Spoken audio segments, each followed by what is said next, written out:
n'a pas besoin d'avoir de l'eau potable pour tous les usages. L'eau d'abord, il faut qu'on la mobilise, qu'on le veuille ou pas, de différentes façons et à différentes échelles.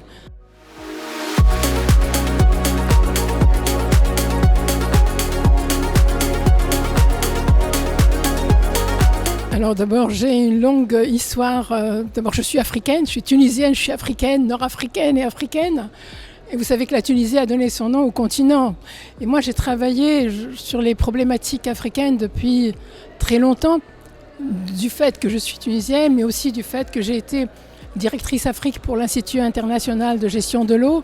Et donc, je couvrais toute l'Afrique subsaharienne. Puis après, coordinatrice de la Facilité africaine de l'eau à la Banque africaine de développement. Je suis aussi membre de l'Académie africaine des sciences, et puis je travaille beaucoup avec Montpellier, avec toute la communauté qui travaille sur l'eau en France et à l'échelle internationale. Je pense on m'a invité de façon naturelle du fait de mon implication sur toutes ces questions-là, aussi bien eau, Afrique.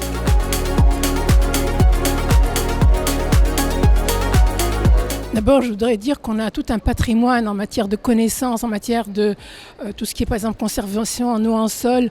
Moi, je vois en Tunisie, ça s'inscrit dans le paysage du nord au sud en fonction des bioclimats, que ce soit des terrasses, que ce soit tout ce qui est stockage de l'eau, que ce soit dans les villes ou en milieu rural. Donc on a des pratiques dans le sud, vous allez voir, les gessours, ce sont ces petits barrages qui conservent à la fois l'eau et le sol, qui permettent certaines cultures. Donc on a tous un savoir-faire et qui maintenant, on lui donne beaucoup moins d'importance, il y a beaucoup moins d'investissement dans ce sens et on ne voit pas tous ces services écosystémiques qui sont rendus par ces systèmes qui sont là en place. Même, on ne voit même pas ce que ça apporte par exemple au tourisme local, etc. Donc il y a besoin de reconnaissance de tous ces systèmes, mais aussi, donc pas par rapport à toute cette infrastructure, mais à tout ce savoir local. Moi, quand j'ai commencé à travailler, je suis allée voir les agriculteurs pour essayer de comprendre leurs pratiques. Et je voyais par exemple qu'ils avaient une pratique d'associer des cultures, quand on parle d'agroécologie, c'est tout à fait ça, et qu'ils avaient des pratiques par exemple d'arrêter l'irrigation une fois qu'ils avaient fait replanter par exemple le piment, pendant 1 mois, donc assoiffer ces cultures, en réalité c'est pour que le système racinaire se développe, et après d'associer, par exemple c'était piment fèvre. Donc, toutes ces pratiques pour moi ça a été de découvrir, et maintenant quand on me dit c'est de l'agroécologie ou de l'agroforesterie, mais ce sont des techniques qui existent, donc revenir à cela.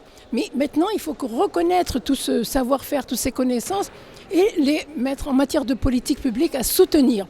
Donc c'est ça qui est important. Donc c'est comment la science peut faire en sorte de mieux expliquer et comprendre tous ces systèmes, et aussi pour que les décideurs soient plus sensibles à ces questions-là et soutiennent donc. Et c'est surtout la petite agriculture qui est concernée, les petits producteurs, les petits aménagistes, etc. Donc il y a tout un travail à faire pour que ces techniques ancestrales, etc., ne se perdent pas parce qu'elles sont toujours d'actualité.